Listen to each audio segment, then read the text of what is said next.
Guys, this is Aadhya. Welcome back to the channel. आज हम start कर रहे हैं 8th क्लास की एक्सरसाइज 3.3 एंड क्वेश्चन नंबर 3 से। ठीक है, मैं क्वेश्चन रीड कर रही हूँ, आप ध्यान से सुनिएगा और समझिएगा कि क्वेश्चन की डिमांड क्या है। Can a quadrilateral ABCD B a parallelogram? वो कह रहे हैं कि अगर एक क्वाड्रिलेटरल ABCD है, क्या हम उसको पैरेललोग्राम कह सकते हैं? इफ। अब उसके लिए आपको नीचे ऑप्शन दिए गए हैं, आपको ऑप्शंस को देखना है 1 बाय 1 करके और आपको पता लगाना है कि क्या हम इस क्वाड्रिलेटरल को पैरेललोग्राम कह पाएंगे। लेकिन ये पॉसिबल तभी होगा जब आपको पैरेललोग्राम की सभी प्रॉपर्टीज के बारे में पता होगा। आप पैरेललोग्राम की प्रॉपर्टीज को बहुत अच्छे से याद करिए, समझिए। मैंने आपको एक क्लास दी थी, अगर आपको ध्यान में हो कि मैंने एक क्लास अपलोड करी थी, सबसे पहले पैरेललोग्राम की प्रॉपर्टीज ही आपके साथ शेयर करी थी। अगर आपको याद ना हो तो आप उसको रिप्ले करके देख सकते हैं। तो आइए हम स्टार्ट करते हैं। एक क्वाड्रिलेटरल है ABCD। हम सबसे पहले एक क्वाड्रिलेटरल बना लेते हैं ताकि फिगर को देखकर समझना आसान हो जाए। और शायद मैंने आपको ये बात पहले भी बताई थी कि आप क्वाड्रिलेटरल का नाम कहीं से भी लिखना स्टार्ट कर सकते हैं, बट उसके लिए एक कंडीशन ये है कि जब भी आप उसकी नेमिंग करेंगे, लेबलिंग करेंगे, तो वो साइक्लिक ऑर्डर में होनी चाहिए, लाइक दिस। देखिए, जैसे मैंने यहाँ से स्टार्ट किया तो मैं ऐसे लिख सकती हूँ ABCD, this is the cyclic order. लेकिन कई बच्चे क्या करते हैं, वो AB लिखा और ऐसे लिखते हैं CD। This is the wrong way to write the name of quadrilateral, क्योंकि ये साइक्लिक ऑर्डर नहीं बना रहा। ये आप पढ़ेंगे ABCD, राइट? तो आपका ऑर्डर ऐसे जा रहा है। This is not make a circle, ये सर्कल नहीं बना रहा। आप चाहें तो इनके नेम लिखने कहीं से भी स्टार्ट कर सकते हैं, कोई इश्यू नहीं है। आप चाहे तो यहाँ से भी स्टार्ट कर सकते हैं, बट जब भी आप नाम लिखेंगे, जैसे ABCD लिखा है, ABCD नहीं आएगा, ABCD ऐसे आपको चक्री चलानी है।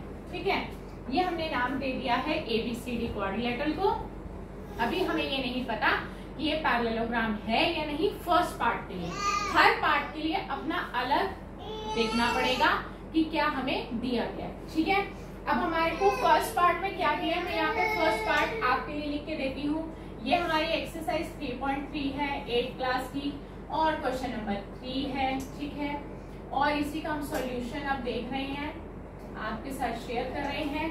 क्वेश्चन नंबर 3 का first part, angle D plus angle B is equal to 180। देखिए, हमको बस इतना सा दिया है, इतनी सी इंफॉर्मेशन दी है और इसी इंफॉर्मेशन के बेस पर हमें ये पता लगाना है कि ये क्वाड्रिलेटरल ABCD पैरेललोग्राम है या नहीं है। देखिए, D और B है कहाँ? ऑपोजिट एंगल है D और B। देखिए, ये है D और ये है B। मैंने यहाँ पर आपको मार्क करके दिखा दिए हैं।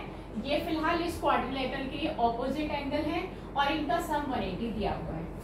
हमारी प्रॉपर्टी क्या कहती है ऑपोजिट एंगल के लिए अगर पैरेललोग्राम होता तो? देखिए, पैरेललोग्राम में ऑपोजिट एंगल्स इक्वल होते हैं। ये प्रॉपर्टी है हमारी पैरेललोग्राम की। मैं फिर से दोहरा देती हूँ कि ऑपोजिट का मतलब होता है आमने सामने। देखिए, B के सामने D है, D के सामने B है, तो ये हुए ऑपोजिट। ऑपोजिट एंगल्स इक्वल होते हैं इन केस ऑफ पैरेललोग्राम। फिलहाल यहाँ पर इक्वल तो दे नहीं रखा, बट यहाँ पर ये दे रखा है कि ऑपोजिट एंगल का सम 180 है। तो क्या आप इसको पैरेललोग्राम कहेंगे? Yes, it can be a parallelogram. अब आप कहेंगे क्यों? क्योंकि आपने तो कहा है कि इक्वल होते हैं, बट यहाँ तो सम 180 दिया है। अब आप मान कर चलिए कि अगर एंगल B 90 का है और D भी 90 का है, तभी तो उनका सम 180 हुआ। तो दोनों का सम 180 हुआ, दोनों इक्वल हो सकते हैं। ठीक है ना? अगर हम अपने दिमाग में ये लेकर चले कि एंगल B भी 90 का है और D भी 90 का है, इक्वल हुए और उनका सम भी 180 बन गया, तो उनकी जो इंफॉर्मेशन थी वो हमारी पैरेललोग्राम की प्रॉपर्टी से मैच खा रही है। कि अगर हम ये मान लें कि ऑपोजिट एंगल्स 90 के हैं, तो उनका सम भी 180 बन रहा है और वो इक्वल भी है।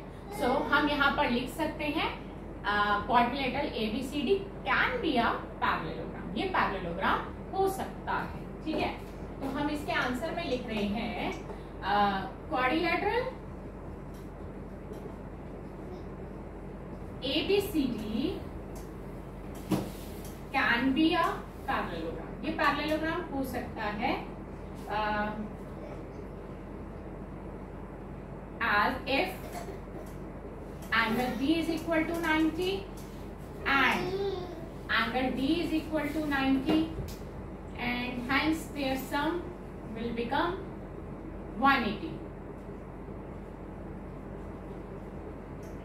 ठीक, उनके अकॉर्डिंग ये भी हो गया और हमारी प्रॉपर्टी भी फुलफिल हो गई। So angle B plus angle D is equal to 180 भी आ गया है और ये इक्वल भी शो हो गए हैं। और इसके लिए रीजन लिख सकते हैं बिकॉज ऑपोजिट एंगल्स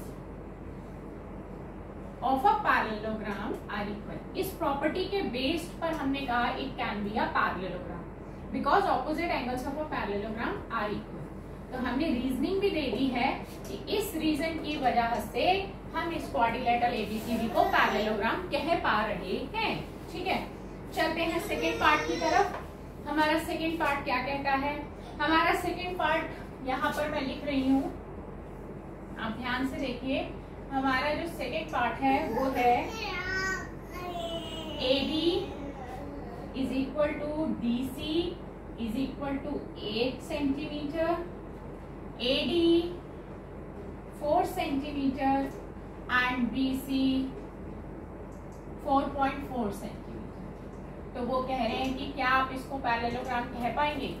देखिए AB और DC तो वो कह रहे हैं कि 8 सेंटीमीटर के, AB भी और DC भी। आप यहाँ देखिए AB है 8 सेंटीमीटर, DC इसकी ऑपोजिट साइड ये भी 8 है। ठीक है, तो पैरेललोग्राम की ये प्रॉपर्टी होती है कि ऑपोजिट साइड्स आर इक्वल। तो ये तो इक्वल हो रही है ऑपोजिट साइड आमने सामने की। अब हम चलते हैं दूसरे पेयर की तरफ। AD है 4 सेंटीमीटर, हम यहाँ मार्क कर देते हैं, ये है 4 सेंटीमीटर और BC है 4.4, इसकी ऑपोजिट वाली साइड है 4.4 सेंटीमीटर। अब आप क्या देखते हैं कि इस क्वाड्रिलेटरल का एक पेयर ऑपोजिट साइड का तो इक्वल है, बट लेफ्ट और right pair is not parallel और इज नॉट इक्वल। सॉरी, ये इक्वल नहीं है। देखिए ये 4 सेंटीमीटर है और ये 4.4 सेंटीमीटर है, तो सिर्फ एक ही पेयर इक्वल हुआ और दूसरा पेयर इक्वल नहीं हुआ। तो हमारी पैरेललोग्राम की प्रॉपर्टी हमें ये कहती है कि दोनों पेयर ही इक्वल होने चाहिए। तो हम कहेंगे it can't be a parallelogram, ये पैरेललोग्राम नहीं हो सकता। तो हम इसका रीजन क्या लिखेंगे? It can't be a parallelogram, ये पैरेललोग्राम नहीं हो सकता। बिकॉज क्यों नहीं हो रहा? Because one pair of opposite side is not equal, वो इक्वल नहीं है। इस वजह से ये पेयर हमारा इक्वल ना होने की वजह से ये क्वाड्रिलेटरल हमारा पैरेललोग्राम नहीं है। अब हम चलते हैं थर्ड पार्ट की तरफ। मैं इसको रख कर रही हूँ फर्स्ट पार्ट को और हम इसका थर्ड पार्ट करने जा रहे हैं। आप बहुत ध्यान से देखिए, इसका थर्ड पार्ट और आखिरी पार्ट है ये। एंगल ए इंफॉर्मेशन के अकॉर्डिंग जो हमें गिवन है, angle A 70 and angle C 65। ध्यान से देखिए, एंगल ए ये मैंने मार्क करा और इसी के सामने है, यानी कि इसके ऑपोजिट है एंगल सी। एंगल ए और एंगल सी ऑपोजिट है और एंगल ए हमें दिया है 70 और एंगल सी दिया है हमें 65। अब हमारे पैरेललोग्राम की प्रॉपर्टी हमें ये कहती है कि ऑपोजिट एंगल्स इक्वल होते हैं। ठीक है, लेकिन यहाँ पर हम क्या देखते हैं कि हमारे जो ऑपोजिट एंगल है वो एक 70 डिग्री का है और एक 65 का है, तो नॉट इक्वल हुए। तो जब ये एक ही पेयर हमें दिया है और वो भी इक्वल नहीं है, तो हम सीधा सीधा लिख देंगे it can't be a parallelogram, ये पैरेललोग्राम नहीं हो सकता क्योंकि इसके ऑपोजिट एंगल्स इक्वल नहीं है। ठीक, तो हमारे को प्रॉपर्टीज अपने माइंड में सेट रखनी है। तो आप इसका आंसर लिखेंगे it can't be a parallelogram, ये एक पैरेललोग्राम नहीं हो सकता because opposite angles not equal, क्योंकि ऑपोजिट एंगल इक्वल नहीं है और हमारी प्रॉपर्टी कहती है कि इक्वल होनी चाहिए। तो ये क्वेश्चन यही खत्म हुआ। तो हमने सीखा कि अगर हमने यहाँ पर एक बात भी सीखी कि अगर हमें प्रॉपर्टीज याद ना हो तो हम इस क्वेश्चन को नहीं कर पाते। तो सबसे पहला मेरा एक सजेशन आपको कि जब भी ये चैप्टर करने बैठे तो पहले सभी क्वाड्रिलेटरल की प्रॉपर्टीज बहुत अच्छे से याद करें। आपके टिप्स में होनी चाहिए कि जो भी डिमांड हो और आपको उसी टाइम आपके माइंड में वो स्ट्राइक कर जाए कि कौन सी प्रॉपर्टी यहाँ पर लगने वाली है। तो ये क्वेश्चन हमारा पॉसिबल हुआ पैरेललोग्राम की प्रॉपर्टीज पर बेस्ड। ठीक है, नेक्स्ट क्लास में आपसे फिर मुलाकात करेंगे अगले क्वेश्चन के साथ। Goodbye friends.